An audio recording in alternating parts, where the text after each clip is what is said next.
Hello friends, ನಮಸ್ಕಾರ. ನಾಡು ನುಡಿ ಲೈವ್ಗೆ ಸ್ವಾಗತ.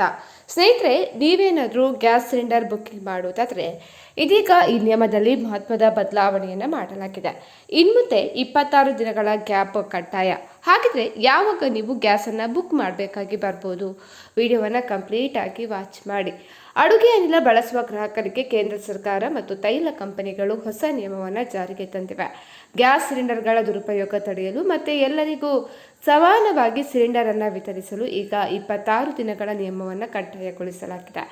ಈ ಹೊಸ ನಿಯಮದ ಪ್ರಕಾರ ನೀವು ಒಂದು ಸಿಲಿಂಡರ್ ಪಡೆದ ನಂತರ ಮುಂದಿನ ಸಿಲಿಂಡರ್ ಬುಕ್ ಮಾಡಲು ಕನಿಷ್ಠ 26 ದಿನಗಳ ಕಾಲ ಕಾಯಬೇಕಾಗುತ್ತೆ. ಅಂದರೆ 2 ಸಿಲಿಂಡರ್ ಬುಕ್ಕಿಂಗ್ಗಳ ನಡುವೆ 26 ದಿನಗಳ ಅಂತರ ಇರಲೇಬೇಕು. ಹಾಗಿದ್ರೆ ವಿವಿಧ ಸಿಲಿಂಡರ್ಗಳಿಗೆ ಬುಕ್ಕಿಂಗ್ ನಿಯಮ ಹೇಗಿದೆ?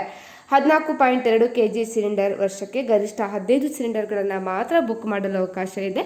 ಒಂದು ಸಿಲಿಂಡರ್ ಡೆಲಿವರಿ ಆದ 26 ದಿನಗಳ ನಂತರವಷ್ಟೇ ಮುಂದಿನ ಬುಕ್ಕಿಂಗ್ ಕೂಡ ಸಾಧ್ಯ. ಇನ್ನು ಸಬ್ಸಿಡಿ ಸಿಲಿಂಡರ್ಗಳ ಮಿತಿಯು ವರ್ಷಕ್ಕೆ 12ಕ್ಕೆ ಸೀಮಿತವಾಗಿರುತ್ತೆ. ಇನ್ನು 5 kg ಸಿಲಿಂಡರ್, ಸಣ್ಣ ಸಿಲಿಂಡರ್ ಬಳಸುವವರಿಗೂ ಕೂಡ ಈ ಕಾಲಮಿತಿ ಅನ್ವಯವಾಗಲಿದ್ದು ಸತತವಾಗಿ ಬುಕ್ ಮಾಡಲು ಅವಕಾಶ ಇರೋದಿಲ್ಲ. ಇನ್ನು ಹೋಟೆಲ್ ಮತ್ತು ವಾಣಿಜ್ಯ ಉದ್ದೇಶದ ಸಿಲಿಂಡರ್ಗಳಿಗೆ ಈ 26 ದಿನಗಳ ನಿಯಮ ಅನ್ವಯವಾಗುವುದಿಲ್ಲ. ಬೇಡಿಕೆಗೆ ಅನುಗುಣವಾಗಿ ಇವುಗಳನ್ನು ಬುಕ್ ಮಾಡಬಹುದು. ಸ್ನೇಹಿತರೆ, ಈ ಬಗ್ಗೆ ನಿಮ್ಮ ಅನಿಸಿಕೆಯನ್ನು ಕಮೆಂಟ್ ಮಾಡಿ ತಿಳಿಸಿ. ಅದೇ ರೀತಿ ನಮ್ಮ ಚಾನಲನ್ನು ಕೂಡ ನೀವು ಸಬ್ಸ್ಕ್ರೈಬ್ ಮಾಡ್ಕೊಳ್ಳಿ.